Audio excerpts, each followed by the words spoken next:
नोएडा में प्रोटेस्ट शुरू हो गया है और रीजन सुनकर आप शौक हो जाओगे। 10 से 12 हजार सैलरी और डिमांड सीधा 20 हजार की। आखिर इतना बड़ा गैप क्यों है, चलिए समझते हैं।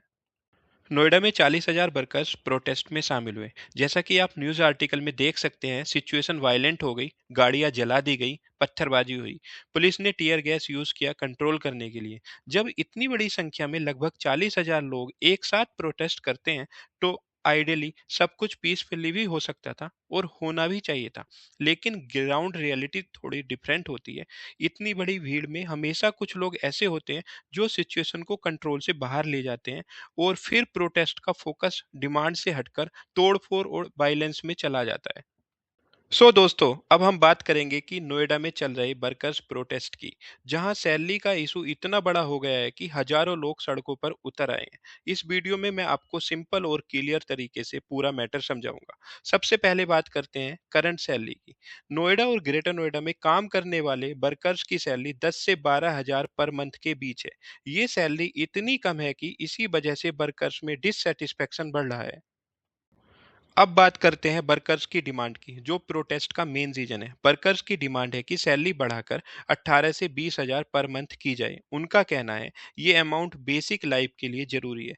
महंगाई के हिसाब से करंट सैलरी बिल्कुल इनसिफिशियंट है, यानी डिमांड लग्जरी की नहीं, सर्वाइवल की है। अब आते हैं सबसे इम्पोर्टेंट कंपैरिजन पर। हरियाणा में सिमिलर काम के लिए सैलरी 16 से 18 हजार रुपए पर मंथ है। और मैं आपको बता दूं, हरियाणा और नोएडा दोनों दिल्ली एनसीआर रीजन में आते हैं। अब कंपैरिजन देखो, नोएडा में 10 से 12 हजार एंड हरियाणा में 16 से 18 हजार। डिफरेंस 5 से 7 हजार का पर मंथ है। ये यानी एक वर्कर साल भर में 60 से 80 हजार रुपए कम कमा रहा है। अब सबसे बड़ा सवाल, गवर्नमेंट का रेस्पॉन्स क्या है। प्रोटेस्ट के बाद उत्तर प्रदेश गवर्नमेंट ने एश्योरेंस दिया है कि सैलरी बढ़ाकर 15 से 17 हजार पर मंथ तक की जा सकती है। लेकिन यहाँ प्रॉब्लम है, वर्कर्स डिमांड 18 से 20 हजार है और गवर्नमेंट का प्रपोजल 15 से 17 हजार है। अभी भी 2-3 हजार का गैप रह रहा है। इसी वजह से सिचुएशन अभी भी कंप्लीटली रिजोल्व नहीं हुई है। तो दोस्तों, ये पूरा इशू सैलरी गैप और कंपैरिजन का है। जब एक ही काम के लिए अलग अलग जगह इतना डिफरेंस हो, तो प्रोटेस्ट होना तो ऑलमोस्ट नेचुरल होता है।